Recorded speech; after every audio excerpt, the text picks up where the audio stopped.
first time I fell in love, things were said and rules were laid. Holding hands and flirting was all right. Anything beyond that would not be okay. So the problem was that I went beyond and kissed. The very first time I was kissed and I was kissed back, it was a discovery. It was the closest to magic I'd ever felt, so the best kisser I was going to be. I learned new meanings of forever. I learned to hope for again and better. But then I couldn't catch up in rhythm or in rhyme as a cosmic alarm went off and everybody was ready for their first time. I must have missed the alarm because I'm a late sleeper, because I wasn't ready or even eager. But when they spoke of it, I joined in with equal vigor. I kept falling in love. Sometimes better, other times worse, but it was never on my mind and that seemed to be my curse. So I kept avoiding it. Eventually I did it, but it didn't seem meant to be. Every time it happened, I knew I wasn't really being me. So I told my friends, and a problem with me was diagnosed. A lot was said, a lot was done, books were read, new boys were met, but problem remained solved by none. Finally, I was relieved when they wrote chants of no means no means no means no. But when I said no and I meant no, they said, you've got to try a little more. Arey, thodi koshish to karo. How could you not? Why would you not? No, you do. You don't know how. I'll teach you. I'll show you. Oh my God, you've never felt wow. But I had felt wow. I had felt wow in hugs and in kisses. I had felt wow every time fingers had run through my tresses. But beyond the point when it went, I was left all alone. So I learned to lie in words and in moans. I learned to lie because I didn't want to hurt. I didn't want to lose. And I was in love. Who was I to choose? Who was I to choose? Who was I to choose me, who had none alike? Who was I to choose me, who had lost at love's every strike? And this was the time when everybody was talking about sex, learning and teaching consent, and I had no one except for my discontent.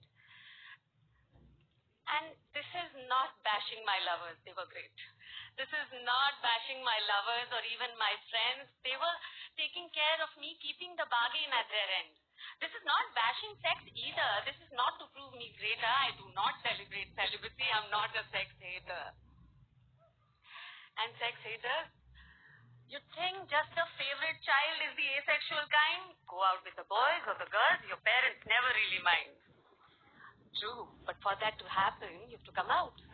And we're the only ones who have to use the word sex and not love to come out. You see the irony there, I'm sure, without a doubt. But what must be done, must be done. I've found a way to make this a little easy, and as I go ahead, I know I might sound cheesy. They say you don't stutter when you're singing a song, and as I go ahead, I hope you sing along. I am asexual, yeah, I'm not the only one. I am everything I need, you better recognize me now. Thank you. So, there's another song that has the phrase cardboard cutout sex appeal, and I always misheard it as carpal tunnel sex appeal because for me it was about holding hands to the point of chronic muscle ache.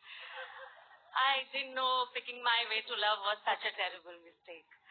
I have to paraphrase songs to tell you I feel all of it. The butterflies and the bees in my very stomach pit. And if I ask you, why do you need or want sex?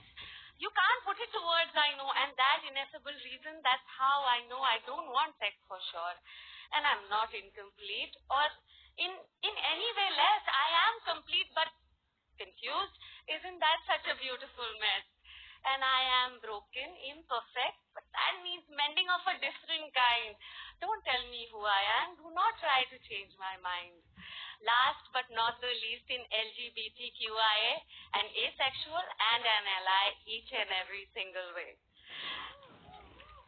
And as I come here on this very special day, I'll sing one more time and I hope you'll sing along with me when I say, I am asexual. I'm not the only one. I am everything, I need you better. Recognize me now.